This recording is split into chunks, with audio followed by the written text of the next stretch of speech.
살아계신 하나님 아버지 감사합니다. 오늘도 저희들에게 귀한 날을 허락해 주심을 진심으로 감사를 드립니다.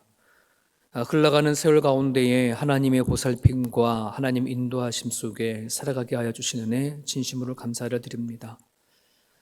나이가 먹어가면 먹어갈수록 하나님의 깊은 뜻을 알고 살아갈 수 있도록 도와주시고, 그리고 하나님의 자녀답게 살아가는 것이 무엇인지 깨닫게 하여 주셔서 하나님 앞에 또 사람들 앞에 부끄럽지 아니하며 또 사랑받는 그런 존재로 살아갈 수 있도록 도와주옵소서. 특별히 하나님, 우리 주변에 눈에 보이지 아니하는 악한 영이 존재합니다. 끊임없이 우리를 유혹해 오고 우리의 믿음을 넘어뜨리려고 합니다. 이 영적 싸움에 지지 아니하도록 도와주시고, 하나님의 진리의 말씀을 깨달아 알아 성령이 주시는 힘과 능력으로 잘 감당하고 나갈 수 있는 우리 모두가 되어줄 수 있도록 하나님 도와주옵소서. 감사하며 예수님의 이름으로 기도합니다. 아멘.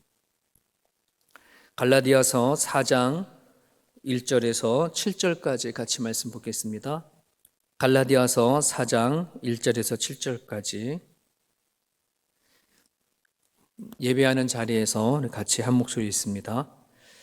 내가 또 말하노니 유업을 이을 자가 모든 것의 주인이나 어렸을 동안에는 종과 다름이 없어서 그 아버지가 정한 때까지 후견인과 청지기 아래에 있나니, 이와 같이 우리도 어렸을 때에 이 세상의 초등학문 아래에 있어서 종 노릇하였더니 때가 참에 하나님이 그 아들을 보내사 여자에게서 나게 하시고 율법 아래에 나게 하신 것은 율법 아래에 있는 자들을 성령하시고 우리로 아들의 명분을 얻게 하려 하심이라. 너희가 아들임으로 하나님이 그 아들의 영을 우리 마음 가운데 보내사 아빠 아버지라 부르게 하셨느니라. 그러므로 너가 이후로는 종이 아니요 아들이니 아들이면 하나님으로 말미암아 유업을 받을 자니라. 아멘.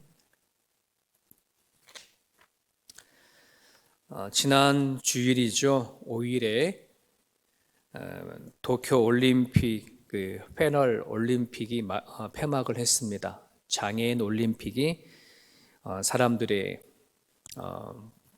관심이 별로 없는 상태에 모든 올림픽이 폐막을 했는데요.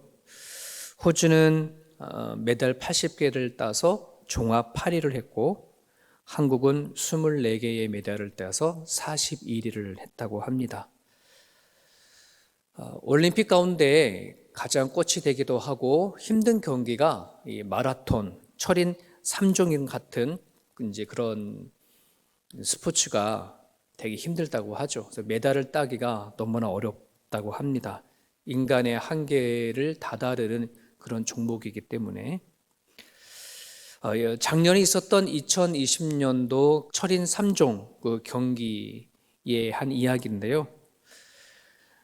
3위로 뛰고 있던 선수가 결승전이 다 거의 다가와서 잠깐 실수로 달리던 코스를 벗어나서 잠깐 이탈을 했어요. 그러는 과정 가운데 4위로 달리고 오고 있던 스페인 디에고라고 하는 선수가 4위에서 3위로 앞서가게 되어졌습니다. 이제 3, 4위가 바뀌어진 거죠.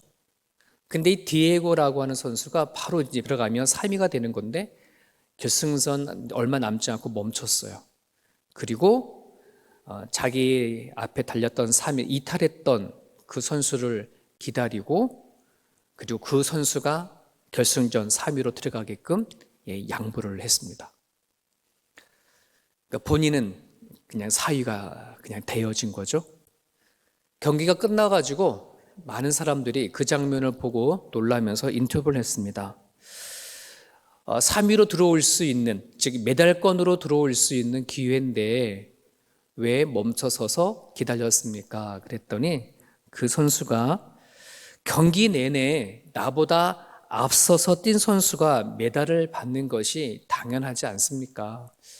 거의 끝에 와서 내가 그 선수의 잠깐의 실수로 통해 가지고 내가 3위로 들어가는 거는 그거는 바람직하지 못합니다. 이렇게 얘기했다 하죠.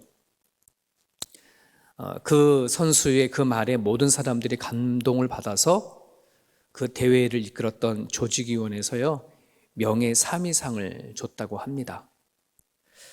이기는 것보다 중요한 것이 어떻게 지느냐 하는 것이라는 것을 너무나 잘 알고 있는 선수가 아닌가 생각이 되어집니다.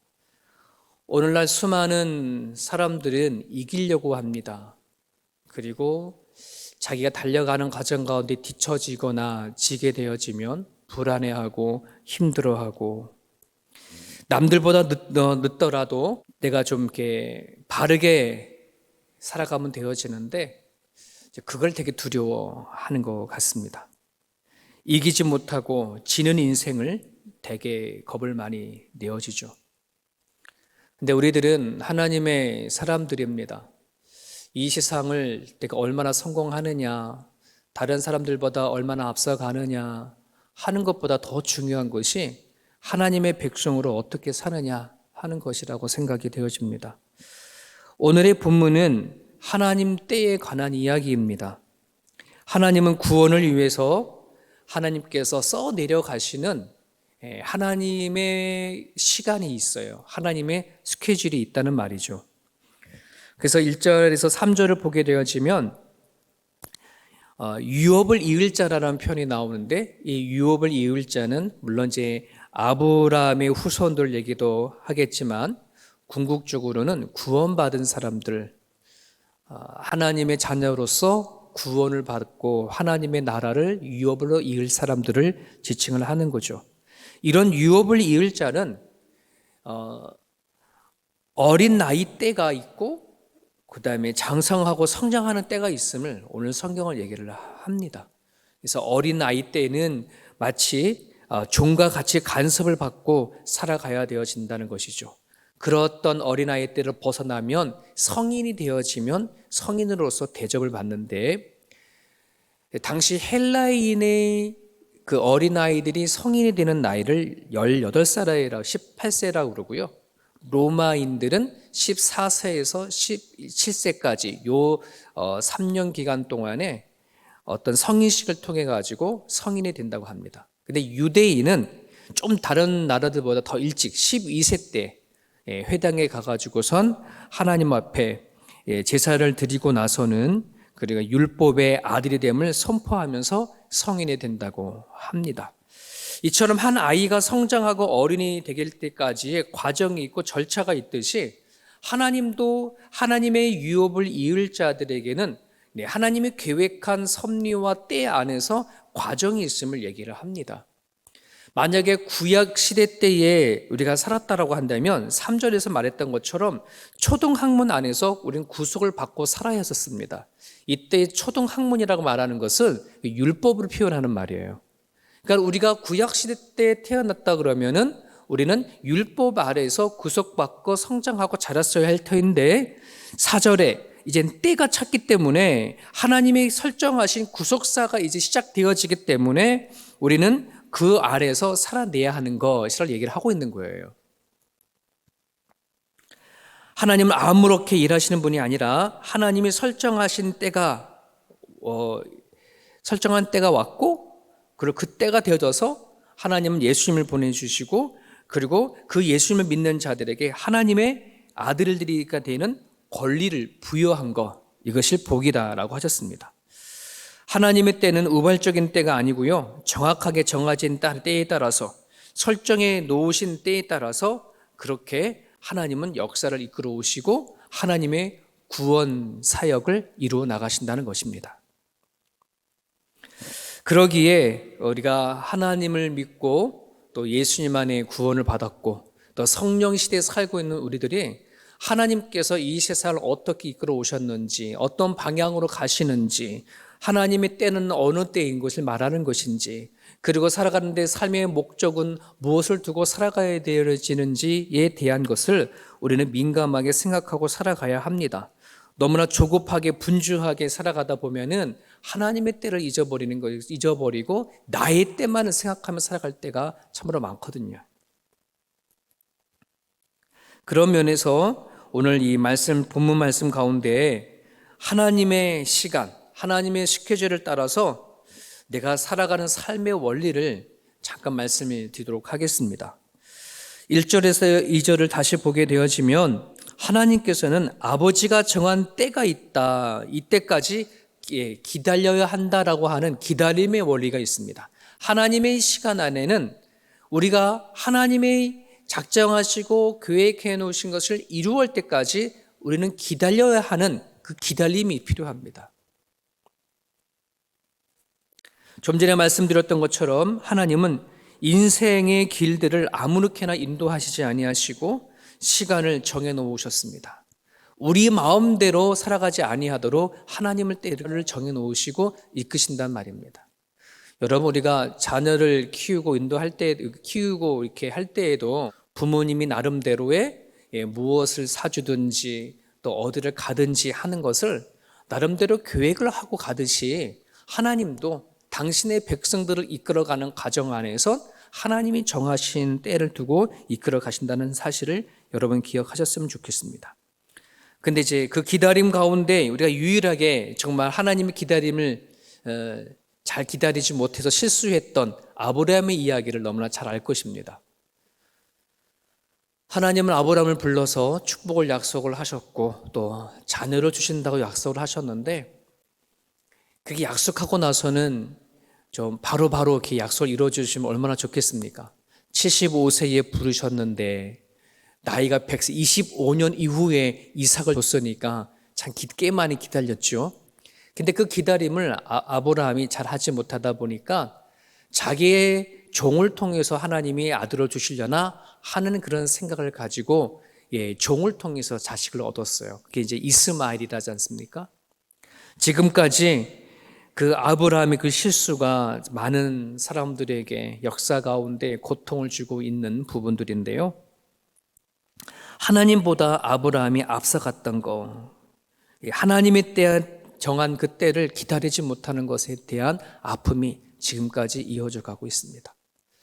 그런 부분들 안에서 오늘 우리들이 하나님 앞에 나아가고 또 하나님이 나를 성장하시고 이끌어 가시는 과정 가운데 우리는 묵묵히 기도하며 기다릴 수 있는 그 기다림이 때로는 되게 많이 필요로 합니다. 하나님께서 다윗에게 기름을 부으셔서 내가 너를 통해서 이스라엘의 나라의 왕으로 삼겠다라고 그렇게 사무엘을 통해서 기름을 부었지만 그 즉시 왕이 되지 않은 것을 너무나 잘 알고 있지 않습니까? 광야 생활을 하게 되어지고 아마 다윗이 생각했었을 때에 나를 분명히 기름 부은 건 내가 맞는데 내가 왜 이런 가정을 지내야 하나 아마 그런 생각을 했을지도 모르겠습니다. 그 시간은 하나님께서 다윗을 정말 하나님께서 원하시는 왕으로 세워가기 위한 연단이었고 훈련인 것을 보게 되어집니다. 10년이라고 하는 그 광야 생활을 통해서 여러분 다윗은 정말 한 사람도 얻기 어려운 진정한 자기의 사람들 600명을 얻는 결과를 얻게 되지 않습니까? 그게 기다림을 통해서 하나님이 주시는 보상이지 않을까 이런 생각을 해보게 되어집니다. 우리가 기다리면 그 기다림이 다 손해볼 것 같고 기다림이 다 나를 다 힘들게 할 것 같아 볼지 모르지만 아니요.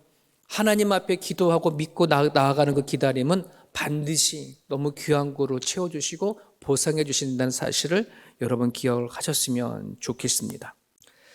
내 개인이든 그리고 교회이든 또 살아가는 내 가정이든 하나님 앞에 기도하는 기도 제목이 있다면 묵묵하게 그것을 간구하고 기다릴 수 있는 그 기다림의 신앙이 저와 여러분 가운데 있기를 또한 바랍니다. 기다림의 원리가 있다면 두 번째는 4절을 보게 되면 채우심의 원리가 있습니다. 때가 참에 하나님이 설정하신 때가 꽉 찼었을 때에 비로소 그 아들 예수 그리스도를 보내주신 것을 얘기를 하고 있습니다. 4절에 보면은 여자를 통하여 이 땅에 오게 하셨고, 한번 여러분 생각해 보세요. 여자를 통해서 이 땅에 오게 하셨다. 그 여자가 어떤 여자예요? 창세기 3장 15절에 하와 얘기하는 겁니다. 이 얘기는 창세기 3장 15절에서 언급한 걸 같은 얘기하는 거예요. 창세기 3장 15절 우리가 주일날 공부했듯이 원복음이라고 말씀드렸습니다. 내가 너로 여자와 원수가 되게 하고 내 후손도 여자의 후손과 원수가 되게 하리니 여자의 후손은 내 머리를 상하게 할 것이요 너는 그의 발꿈치를 상하게 할 것이니라.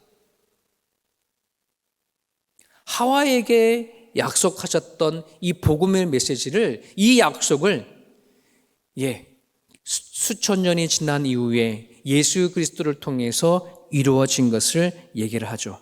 여기서 여자의 발꿈치를 상하게 한다 하는 이 표현은 십자가 사건을 얘기를 합니다. 예수님께서 십자가 못 박혀 죽으시고, 하지만 다시 예수님께서 장차 재림하심으로 인해서 그를 심판하는 것을 얘기를 하고 있는 것입니다. 유대인의 인류의 역사를 6,000년으로 그렇게 생각을 한다고 하죠. 창세기부터, 처음 아담부터 아브라함까지를 2,000년, 그리고 아브라함부터 예수님 오신 데까지를 2,000년, 그리고 다시 예수님 시대부터 재림까지, 다시 공중에 나팔 불고 이 땅에 오실 그때까지를 2,000년, 그래서 6,000년을 유대인들은 인류의 역사를 이렇게 보고 있는데, 지금 하나님께서는 아담과 하와에게 주신 이 예언의 약속을 2,000년을 기다렸었을 때에 예수님을 통해서 오셔서 약속하시고 이루시고 채워주셨다는 것을 얘기를 하고 있는 것입니다. 하나님이 정하신 때에 구속의 사역을 이루신 것을, 성취하신 것을 언급을 하고 있는 거죠. 여러분, 사람이 태어나서 성장하고 자라는 데 있어 그 사람이 철이 들고 성장하는 데는 때가 있습니다. 태어나자마자 바로 즉시 성장하는 것이 아니라 때가 있고, 그 때가 되어지면 채워지듯이, 이게 사람도 마찬가지고, 또 우리가 과일을 이렇게 먹는 부분에서 열매도 마찬가지고, 또 저는 교회도 마찬가지다고 생각이 되어집니다. 하나님이 세우신 이 교회가 기다림이 있고, 또 이 기다림 속에서 기도했을 때에 하나님께서는 또 성도들의 기도를 통해서 때가 되어졌으면 채워주시는 그 때가 있음을 저는 믿습니다. 그렇기 때문에 우리는 지금 당장 하나님 앞에 기도했었을 때에 응답이 되어지지 않는다고 여러분이 낙심하지 않기를 바랍니다. 그저 한 번, 두 번 기도하고 마는 것이 아니라 포기하지 아니하고 하늘에 열릴 때까지, 하나님이 부으시는 체험을 맛볼 때까지 하나님 앞에 기도하실 수 있기를 바랍니다. 성령이 역사해야 삶이 변화가 일어납니다. 성령이 역사해야 풍성한 삶을 경험할 수가 있습니다. 그러게 내 인생에 하나님께서 오셔서 역사하시고 간섭하시고 채울 수 있도록 우리가 그 기도를 하나님 앞에 드릴 수 있기를 바랍니다.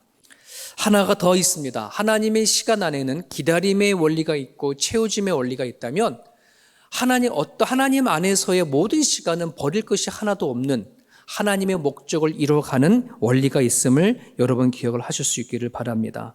여러분 5절에 보면 예수님이 이 땅에 오셔서 이루신 목적을 기록하고 있는데요, 두 가지 목적을 얘기를 하고 있습니다. 하나는 속량하시는 거, 이 땅에 오셔서 우리들의 인간의 죄를 용서해 주시기 위하여 죄값을 지불하시고 우리를 위해서 십자가에 못 박혀 돌아가신 이 속량하시기 위해서 오셨음을 얘기하고 있고요. 그리고 6절에서는 아들의 명분을 얻기 위해서라고 하는 그런 얘기가 있어요. 아들의 명분을 얻기 위해서, 이게 어떤 의미냐, 어떤 뜻이냐 그러면, 이 땅에 오신 예수 그리스도를 사람들이 하나님의 아들이라고 믿고 나의 구주로 고백하는 사람들이 다 뭐가 돼요? 하나님의 자녀가 되잖아요. 이것을 얘기를 하는 거예요. 예수 그리스도의 이름을 믿기만 하면 하나님의 양자가 되어지는 것, 이것이 예수 그리스도의 이름, 명분이 되어지는 거죠. 제사함을 용서받고 자녀가 되어질 때에 그제서야 사람들은 하나님을 향해서 아빠, 아버지라 부른다. 예수님의 이름을 믿고 고백하는 자들마다 하나님을 향하여 아빠, 아버지라 부른다. 이것이 예수님께서 이 땅에 오신 목적입니다. 하나님을 우리의 아버지라고 부르고 그 하나님과의 사랑의 관계가 연결이 되어진다면, 여러분, 우리가 하나님 앞에 못 구할 것이 무엇이 있겠습니까? 하나님 앞에 눈치 보일 거가 무엇이 있겠습니까? 하나님 앞에 감출 것이 무엇이 있겠습니까? 우리가 살아가는 날 동안에 하나님께서는 우리를 자녀 삼아 주셨고, 또 우리를 통해서 그냥 살다가 오게 하지 아니하시고 목적을 두고 또 우리를 이끌어 가신다는 사실을 여러분은 기억하셨으면 좋겠습니다. 우리는 하나님 안에 들어와 있었을 때 이제 우리가 살아왔던 모든 시간들과 모든 삶들은 의미가 있고 가치가 있음을 여러분 기억할 수 있기를 바랍니다. 같은 시간이라 할지라도 하나님 안에 살아가는 시간은 다 거기에 의미가 있고 목적이 있고 하나님 앞에 영광이 되어진다는 사실을 여러분들은 믿을 수 있기를 간절히 바랍니다. 우리는 하나님 없이 살던 사람들입니다. 세월을 낭비하며 살던 우리들의 모습들, 하나님을 위해서가 아니라 나 자신을 위해서 살아왔던 존재가 바로 우리들의 모습이었습니다. 하지만 예수님을 통해서 우리를 초청하셨습니다. 그리고 하나님께서 부어주시는 그 은혜 가운데 들어와 있고요. 그리고 하나님께서 우리를 통해서 행하시고자 하시는 그 삶 가운데도 안에도 들어와 있습니다. 이제는 하나님의 시간 속에 살아간다는 사실을 여러분들이 기억하시고 하나님 앞에 기도하시고 기다리시고 또 체험을 받으시고 또 살아간 삶의 현장 가운데 하나님의 뜻을 이뤄낼 수 있는 저와 여러분의 모습이 되어줄 수 있기를 간절히 바랍니다. 이 아침에 여러분들이 기도하실 때에 내 시간대가 아닌 내가 생각하는 때가 아닌 하나님의 때를 위하여 기도해 주시고 그리고 우리 살아가는 삶의 현장 순간순간마다 하나님의 뜻이 이 땅에 이루어질 수 있도록 진심으로 기도할 수 있는 저와 여러분의 모습이 되어줄 수 있기를 바랍니다. 오늘도 주신 말씀 붙잡고 기도하시고 또 하나님께서 허락하신 삶들을 기쁨과 감사로 살아내릴 수 있기를 간절히 바랍니다. 자유롭게 기도하시기를 바랍니다.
주옵소서.